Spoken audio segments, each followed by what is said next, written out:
पिछले 25 सालों से हमारे सिर के ऊपर लगभग 400 किलोमीटर की ऊंचाई पर फुटबॉल के मैदान जितना बड़ा एक ढांचा चक्कर लगा रहा है।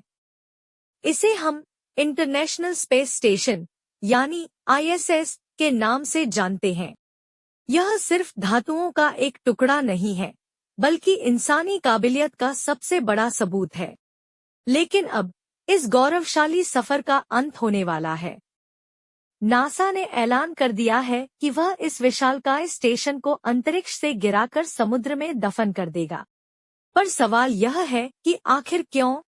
करोड़ों डॉलर की इस लैब को नष्ट क्यों किया जा रहा है? और क्या यह धरती पर रहने वाले हमारे और आपके जैसे लोगों के लिए खतरनाक हो सकता है? आज के वीडियो में हम इसी मिशन टू डिस्ट्रॉय ISS की पूरी कहानी जानेंगे। T-10, 9, 8, 7, 6, 5, 3, 2, 1, 0, and liftoff of Space Shuttle Atlantis on a mission to build, resupply, and to do research on the International Space Station. Houston now controlling. Atlantis begins its penultimate journey to shore up the International Space Station. Atlantis now on the proper alignment for its 8.5-minute ride to orbit. 4.5 million pounds of hardware and humans taking aim on the International Outpost. 30 seconds into the flight. Atlantis almost 2 miles in altitude, almost 6 miles downrange from the Kennedy Space Center already, traveling 500 miles an hour.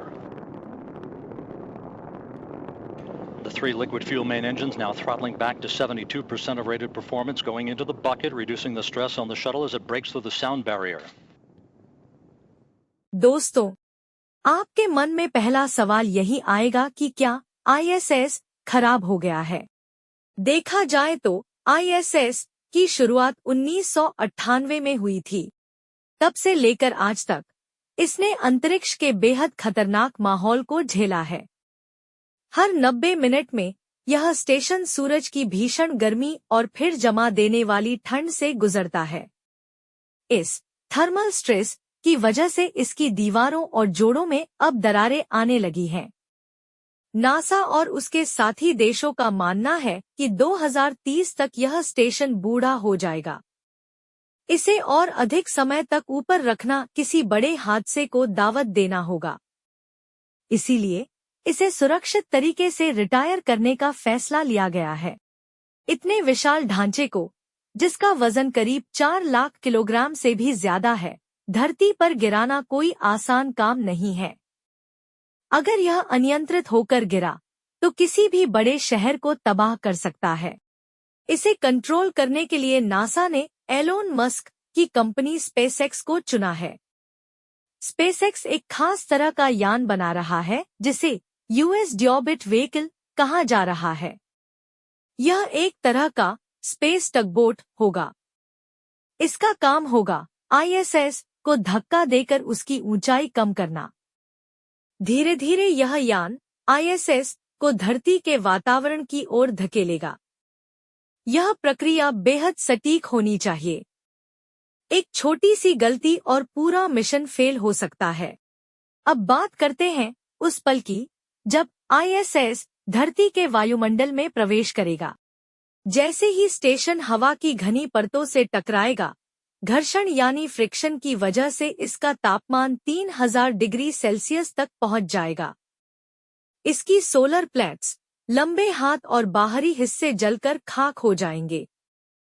आसमान में यह किसी जलते हुए टूटते तारे जैसा दिखेगा। लेकिन इसका पूरा हिस्सा नहीं जलेगा। कुछ भारी टाइटेनियम और स्टील के टुकड़े बच जाएंगे। नासा ने इन टुकड़ों को गिराने के लिए दुनिया की सबसे सुनसान जगह चुनी है, जिसे हम पॉइंट नीमो के नाम से जानते हैं। पॉइंट नीमो प्रशांत महासागर के बीचों बीच वह जगह है जो किसी भी इंसानी बस्ती से हजारों किलोमीटर दूर है। इसे अंतरिक्ष यानों का कब्रिस्तान भी कहा जाता है।